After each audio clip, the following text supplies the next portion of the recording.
Alright, it's warm. It's warming up. It's a little bit warmer out. It's a little bit easier for me to use electronics. Today's supposed to be one of the... I'm trying to be as loud as I can be. Today's supposed to be one of the warmest days of 2021 so far. So, one of the things that when a lot of these things originally started, one of the things that I used to do was I used to do three lives a day. I did one in the morning, one in the afternoon, and one in the evening. I'm trying to get back into the groove of doing that. One of the things that hindered that was my phone being taken into evidence, but that's neither here nor there. I was on my timeline today on social media, and today's the start of the Derek Chauvin trial. I've been doing my best to not call it the George Floyd trial. I know that's been a common thing, is people referring to it as the George Floyd trial. But I do want to keep things in the proper context, and too often the crime is not associated in the right manners. Or with the right terminology. So I want to do my best to say the Derek Chauvin trial. I think that's how you pronounce the name. It don't really matter. But I also seen a lot of people talking about this, and I had a conversation with somebody about it too, about the royal family stuff. That's been going around social media with the I don't know the proper terminology, but with the woman that's black that's married to the prince or whatever, however it worked. But I've been seeing people talking about that on social media, and so both of those things just got me thinking about how. Hold on, let's just bust that. Both of those things got me thinking about how many different outlets and how many different entities profit off of racism and off of and how that's a part of racial injustice. I'm almost 100% sure that the channel that aired that interview engages in colorism. One of the biggest things that's coming out of the interview is the woman speaking about them asking her, if her son, them being worried about her son being too dark, and I think I wouldn't, it felt like it's all theatrics. Like sometimes it feel like with black issues, it becomes theatrics to a point, The same thing, like that's what's gonna happen with this Derek Chauvin trial. It's gonna be people prognosticating on all of these news channels, and this is gonna be the big thing to talk about. And all the while, it's been all types of people who have all types of other Derek Chauvins that have been going on. Dominic McNeese in Rockford is Derek Chauvin, and if some of these media outlets, and if these news stations was more focused on exposing these issues instead of profiting off of these issues, we could get Derek Chauvin and Dominic McNeese's off the streets easier. I'm not saying that that's 100% of the job, and of course, it's integrity, it's different, two sides to the story. But my point still is that the amount of people pick and choose when black issues are important, when a lot of times it comes off when they can profit off of it. Even the same thing here in Rockford, when during May and June and July and during the summer, when the political machine of Rockford could profit off of speaking about racial injustices and racial discrimination and racism and building bridges in the community with the police, and when those things could all be used as political chess pieces to try to garner some more votes, all you heard about was the police in the community and how they want to do things differently and change things. And almost every week you heard about body cams or some type of story about protest or whatever it was. And that's not even, when I say the political machine, that's not even just that's not even just the mayor. That's anybody that's a part of it. Even the same thing with the NAACP. It was all just during the spring and the summer. It was all types of people who was all with it when it came to black people dealing with police brutality and police violence.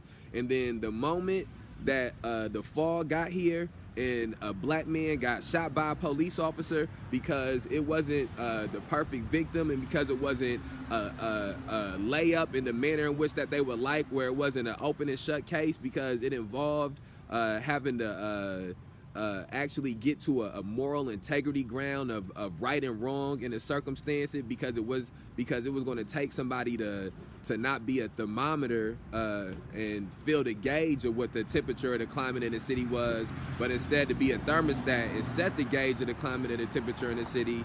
And instead of, if you leave it up to people and you ask people, do you think it should be an eye for an eye? People gonna let you say, yeah, it should be an eye for an eye.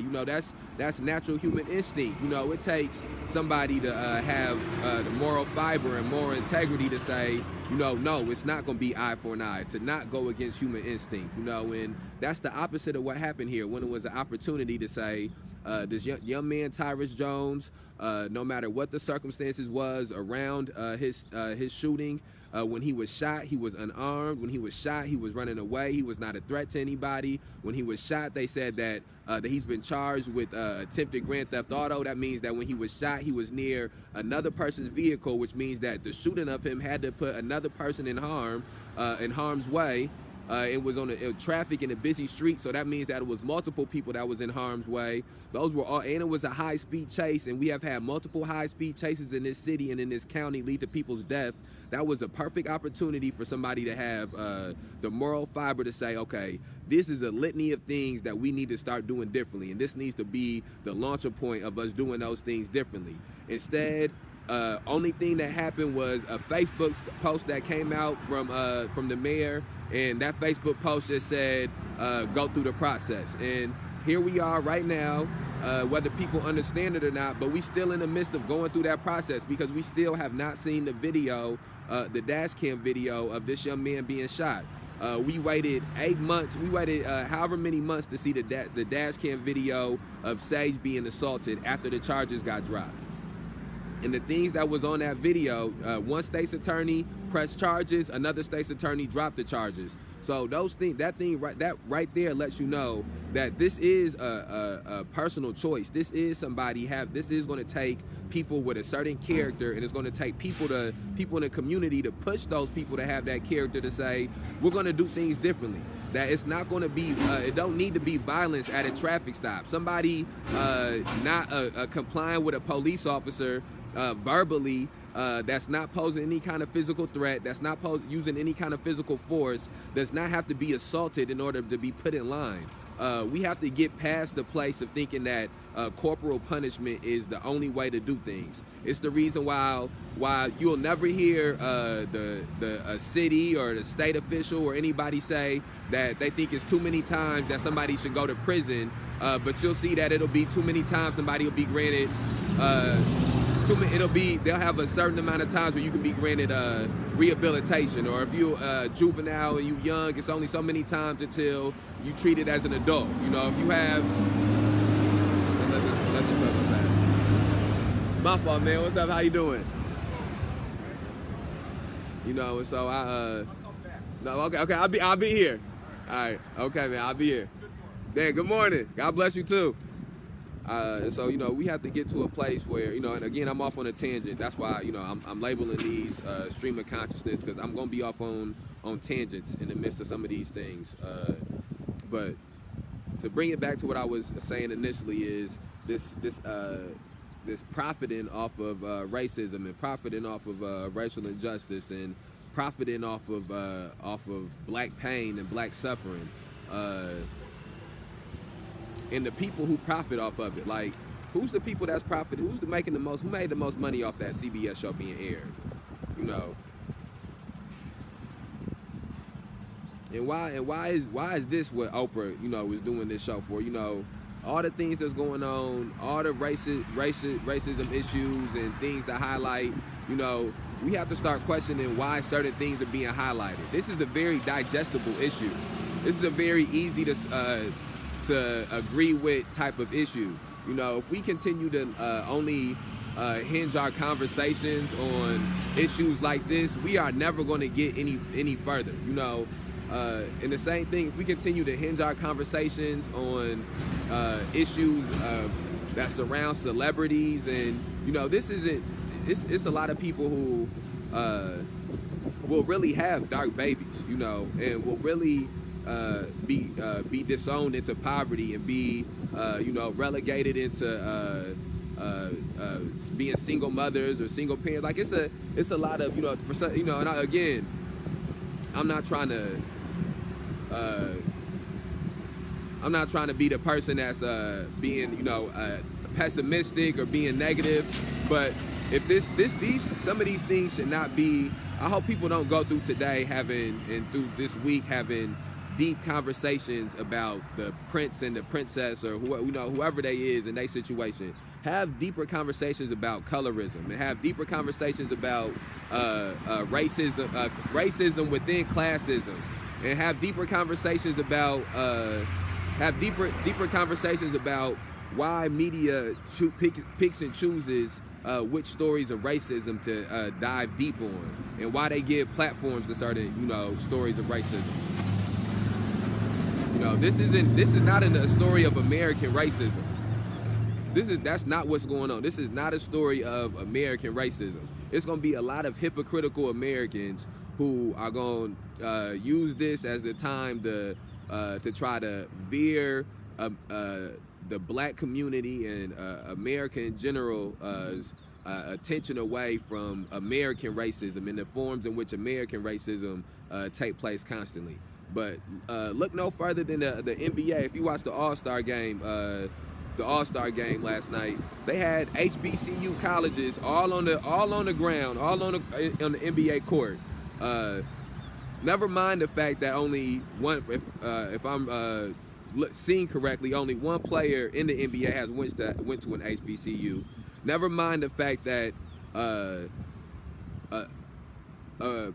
HBCUs do not receive an exorbitant amount of any kind of financial or any kind of financial platform or support, you know, from the NBA. This is pandering. These are pandering tactics. And the pandering tactics, like, they're not putting the HBCUs on the basketball court because they're trying to help out the HBCUs. They put in the HBCUs on the basketball court for publicity, you know, to make themselves look good, for perception. Saying, you know, so again, it's the same thing that's going on with whatever that, you know, 23 or whatever news station that put up that you know, that played the interview with Gayle interviewing, you know, that played the show with Oprah interviewing, you know, the Dutch and the Duchess, or, you know, whatever they is. That's them pandering too. That's them, you know, playing with perception to make it seem as if they into this investigative, you know, journalism about uncovering this deep-seated racism. All the while, they're gonna go look at the lineup of the shows that come on 23 News, that come on CBS. Go look at the shows that's gonna come on that channel today and tomorrow and Wednesday and Thursday. Look at who the producers of the shows is and the writers of the shows is. Look at who the you know, the casting directors are. And so we have to get past you know, some of these sleight of hands and some of this you know, smoke and mirrors. And the same thing is gonna happen with this trial. It's gonna be, as this trial takes place, it's gonna be so much pandering and so much so many people who politicians and, you know, just people that's connected, the same people that you've seen last summer, and the same entities and businesses and corporations and all of those things, and groups of people last summer that put the hashtag Black Lives Matter and had their Instagram page Black for a Day, and was all empathetic for a couple of weeks, and then when local issues happened, they was either quiet or dismissive of them. They finna pop back up again. You know what I'm saying? It's just the same way sundress season finna come around. That's the same thing. This is gonna be like a political sundress season. You're gonna see all these people popping back up again. And if Derek Chauvin is found guilty, they're gonna give you the we coming further as a nation. We get it. We need to use this as a time to unite and come together and work on reform. And this is what we do to bad cops. And America is really the home of the free and all of this. And they're gonna want you to be all the way calm. Don't worry about none of the black people that they about to shoot and kill this spring and this summer. You got your one cop. Be okay with getting your ass beat and having pretext stop and having people search your cars illegally and having people wrongfully raided to your homes and being relegated into poverty and second class status. Be okay with all of that. We done locked Derek Chauvin up. They gonna give you that if he guilty, and then if he not guilty, they gonna give you the. We're gonna work together. We gotta stay united. We have to think about this wasn't in our city. We have to think about things we want to do in our city to make sure we don't become like Minneapolis. They'll push Minneapolis real far away from all the other cities. Like they'll push it away. If he's guilty, they're gonna embrace Minneapolis and say that this is what this entire city is like. If it's not guilty, Don? Oh, no, I don't know who this is. It's crazy out here, but that's what's gonna happen. And so again, if he's not guilty, the thing that they're gonna do, they're gonna push Minneapolis away. They're gonna make it seem as if none of these things that happen here, and so it's nothing to worry about here. That we all good here. Okay, so those are the things that.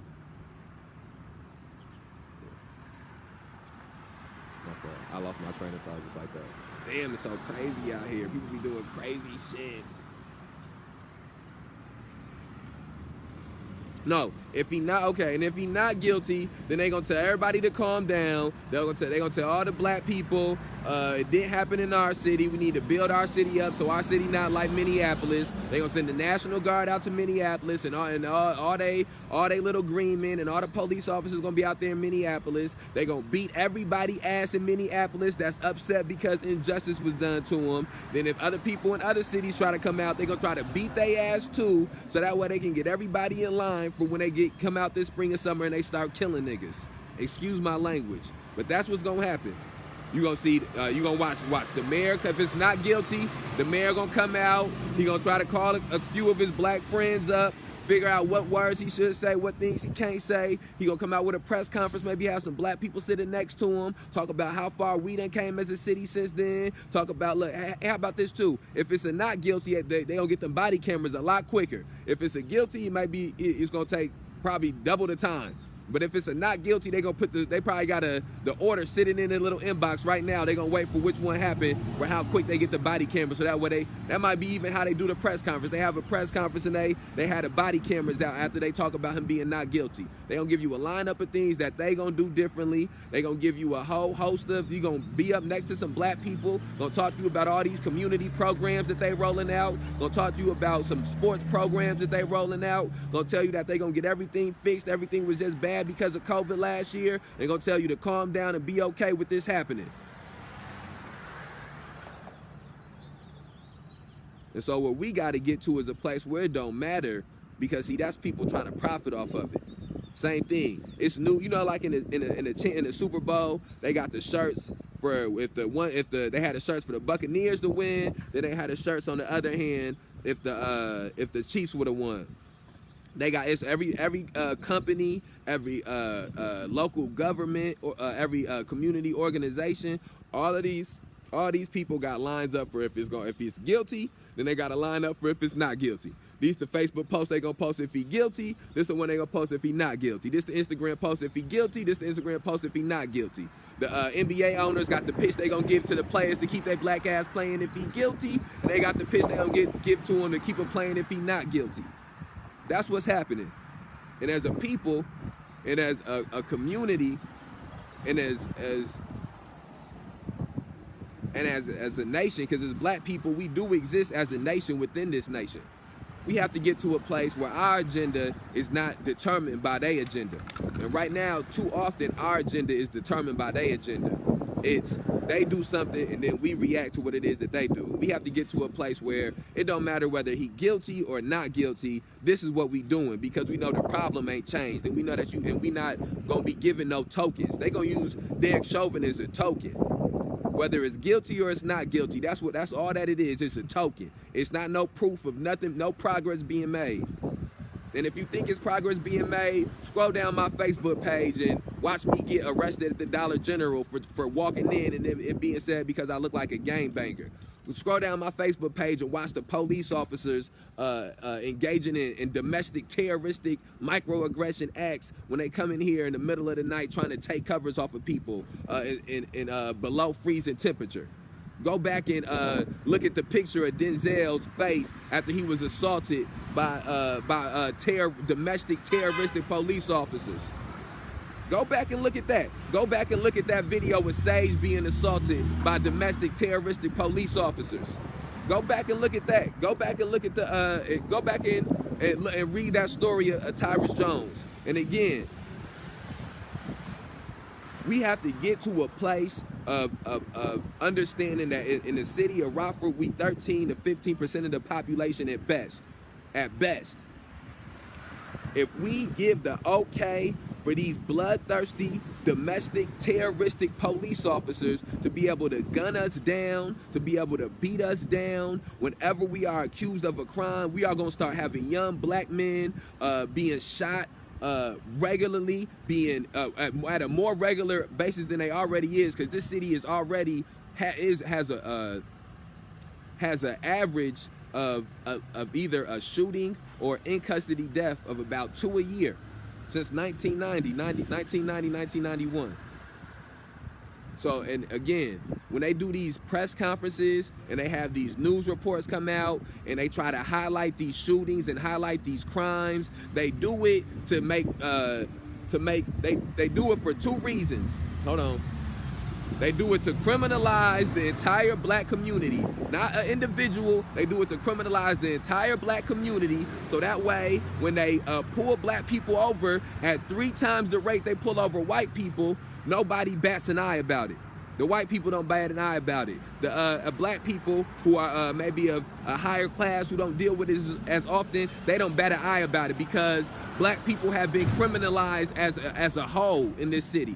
And then secondly, they do it so that way, when they do get somebody and they do beat the wrong person up, or they do shoot the wrong person, or they do imprison the wrong person, they can try to point to skewed statistics to make it okay. Well, we got this one person that was wrong, but these 9-10 other people, they was all bad. They was all bad apples. We had to get rid of them. He collateral damage. And then they criminalize it. They criminalize the black people to make people okay with it.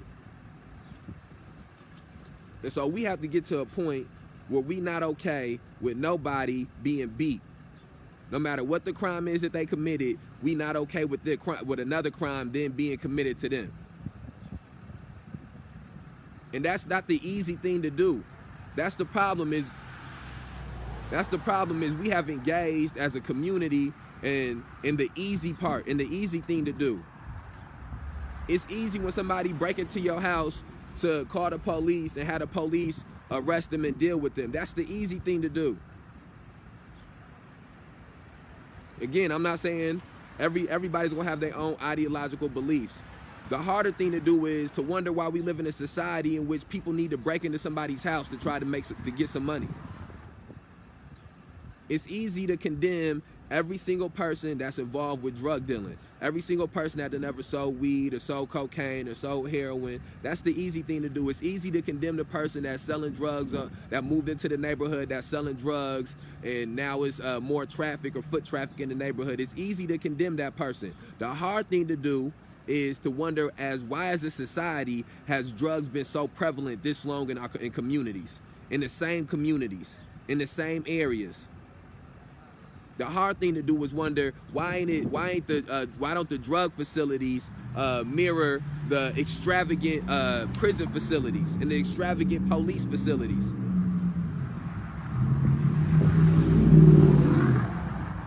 It's easy be okay with somebody waging a war on drugs. That's the easy thing to do. Most people that's born after any time after Nixon, the war on drugs is a statement that you know very well. The negative impacts of drugs are something that you know very well. So it's easy to be okay with the war on drugs and, you know, people rights being violated to try to get drugs off the streets. That's easy to do. You propagandized into doing it. You watch movies where drug dealers engage in all of this extracurricular violence that go along with it. So it's easy to engage in being okay with whatever happened to somebody who deals drugs. That's the lifestyle that you chose. What it's hard to do is wonder how drugs keep getting into this country, how drugs keep getting into cities and into communities over all of these years, the same drugs. That's the hard thing to do. Why do we live in a society that continues to breed drug addiction? That's the hard thing to do. It's generations of families that have been stricken with, you know, with drug addiction. Why is drug addiction treated as a crime issue instead of being treated as a health issue? How many times are we gonna get to a, you know, we can do the same thing with the murder rate. You can do the same thing with the murder rate in any area in any city. If putting people in prison and violating people's rights to try to get guns off the streets and violating people's rights by searching their homes and busting into their homes, if all of these things was useful in deterring violent crimes, why is it still cities in which they're reaching their peak in violent crimes now? At the same time that we reaching the peak in the prison industrial complex, and we reaching a peak in the amount of people that we have in prison and the amount of people that we have engaged into mass incarceration and into the prison system as a whole. That's the hard thing to do. And so what we have to understand is that generations before us have already engaged in all the easy things to do and all the easy parts of this to do. It's no more easy parts left. Saying, you know what, when somebody commit a crime, we just gonna throw them in jail. Throw them in jail, leave them in jail. That's the easy way to try to deter it. The easy way to try to fix something with somebody doing something wrong is to use violence, or to use some type of physical force, or to use some type of threat of assault. The hard thing to do is to find a way to verbally communicate, or to find a way to communicate, in a separate way, to find a way to reach this person, to get them to change their behavior pattern or change their thought pattern without using physical force, without traumatizing them in the process of trying to get them to do something differently, or to get them to have a different outlook or a different perception. And again, all of these things, everything in America traces back to the roots of America. The roots in the genocide and the attempted genocide, and even the ongoing attempted genocide of the indigenous people of this land, and then in the enslavement of the Africans, and the continued and updated enslavement of Africans and people of color. And everything that all the negative ills of this nation can all be traced back to that. The poverty can be traced back to that. Addiction can be traced back to that. Wars can be traced back to that. The propensity that we have towards violence in this nation can be traced back to that. You know what I'm saying? Like, this idea that black people are inherently violent. This idea that black people are inherently violent or inherently commit crime based off of some kind of genealogy type of thing, or some type of genetics, or off the fact that off the fact that they black, it's such a bad argument, because it doesn't take into account that when black people got brought over here, they got everything wiped away from them. All culture, all language, all behavior patterns. They was reset. It's like a reset on a computer. It was a reset on a nation of people. And the things that, any violence that black people display was inherited from white America. You know, when I say white America, I speak to the non-black people who, for generations, were in America and opted out of their country of origin.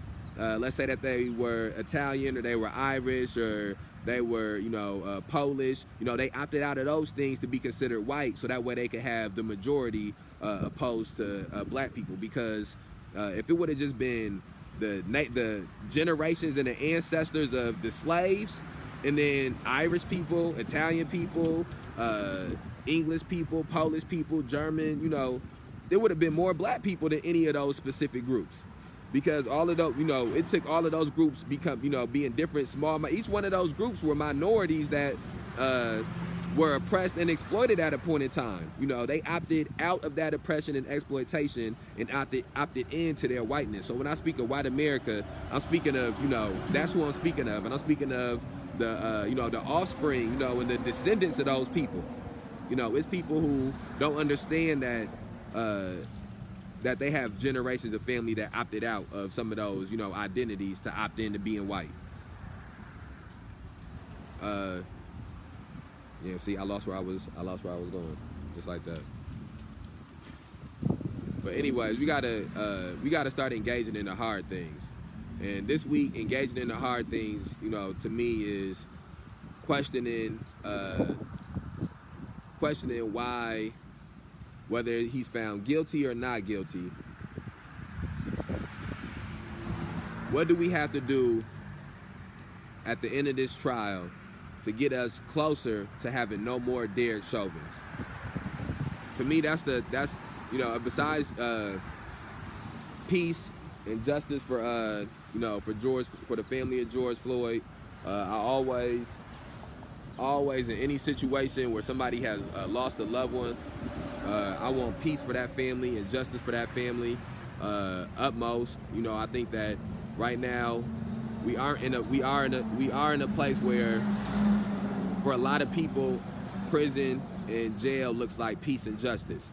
I do think we have to get to a place of questioning why that is, but I also don't believe ideologically that right now that's something that I would do. It's questioning So for that family having a guilty verdict, in my opinion, we need to be, as a community, as Rockford, we need to figure out what it is once this, because people will be paying attention, people will be emotional again, people will care again, it's gonna be some black people who was Negroes for about the last however many months. They're gonna be black again. They're gonna be quoting Malcolm X again, and putting up pictures of Black Panthers again, and they're gonna be right back, and they're gonna be back in their black bag all over again.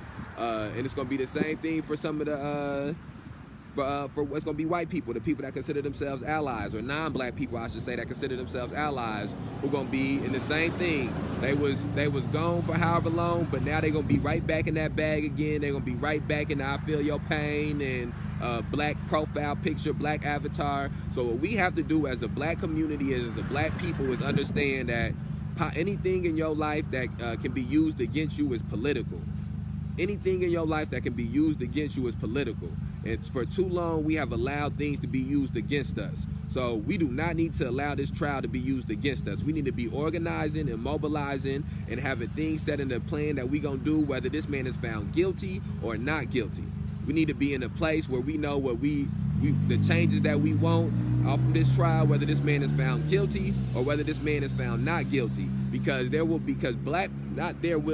Right now as we speak, it is some. And then again, I'm gonna use the word anti-black instead of racist, because it seems that people, get some of these things convoluted. It's because black people can be anti-black. For some reason, the word racist attached to black people gets this different kind of connotation. So let me use it like this. It's some anti-black police officers right now that's in the process of either beating a young black man, young black woman up, or shooting them, falsely imprisoning them, falsely pulling them over, whatever it is.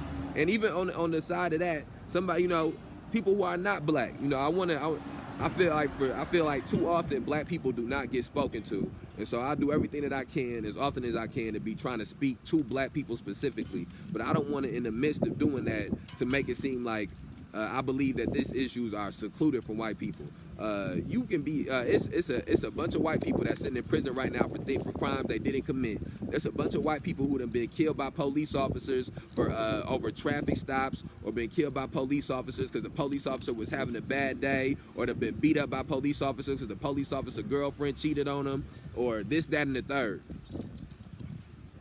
So I don't say that to say to seclude any other people, but again, especially in the city of Rockford, for too long, the things that affect people who are not black are put at the forefront, are the predominant, is the thing that's spoken to predominantly.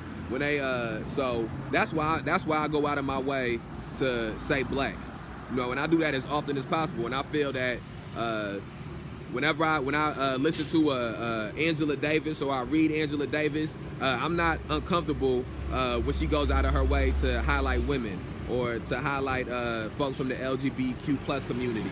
I understand that she's doing that because those people are not highlighted enough. But that does not mean that the things that she is speaking on cannot be related to me also. That it doesn't mean that just because I am not a woman doesn't mean that, I don't have a mother, or I may not one day have a daughter, or I don't have cousins. And so the things that affect them should affect me, and they do affect me. And so I feel the same way about people in the white community. The things that affect, if you are white in Rockford and you have a loved one who is black, or you got a friend that's black, or you got a child that's black, then it don't need to necessarily be, you don't need to necessarily hear somebody speaking to you specifically, or to your plight specifically. You hear them speaking to a black person's plight, and you're connected to black people, so it, and your plight is their plight, and that's another part of what empathy is. It seemed too often during this spring and summer, so many people's people were saying things like their families were being torn apart, or they had to stop speaking to people in their families, or stop being friends with certain people. And I feel like even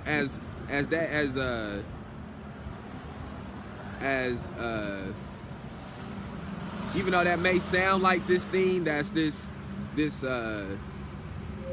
strong thing to do, or the right thing to do, or whatever, I don't think that we need to be cutting off. If you connected to somebody that's racist, or that's prejudiced, or has a wrong way of thinking, I think you should continue to always try to get through to them. I don't think that, because I'm just saying this as a black man, and I don't know how many black people, again, we not a monolith, so other people feel different ways, but I feel like I can't never stop. I don't never get to stop being black, so I gotta keep feeling it. If I work at a job with somebody and they racist, or if I gotta go out into the world every day deal with somebody that's racist, I don't get to just shut it off. So I feel the same way. If you white and your plight is that your cousin is racist, and the only time you even actually deal with racism, like that's the only time you deal with it, is with this one family member, I think it's almost your responsibility to stay engaged with that family member, and to continue to try to get them to see a different perspective, and to find a way to reach that person. Because every and even though this is a thing that can be a negative, and everything in life is positive and negative, but it's a lot of people who have ignorant ways of thinking, who have ignorant ideology and racism and these bigoted thoughts, and the thing that changes them is their relationship with somebody who is black, or their relationship with a person of color, and so every day black people is out here campaigning for black people every day, and some of them it may be a subconscious thing, but that's what it means to be black. You out here campaigning for black people, because we not profited from it's not enough of us to ever be profited from another black person doing bad or doing negative, especially in a city like Rockford. Rockford, a big city, small town. So, whether you understand it or not, I don't get no benefit off of another black person getting arrested. I don't get no benefit off another black person going to jail. I don't get no benefit off another black person getting addicted to drugs or getting beat up. None of those, or getting into none of those things have no kind of benefit for me. But I can get positives from it. we get further along from it. All right, I'm outside.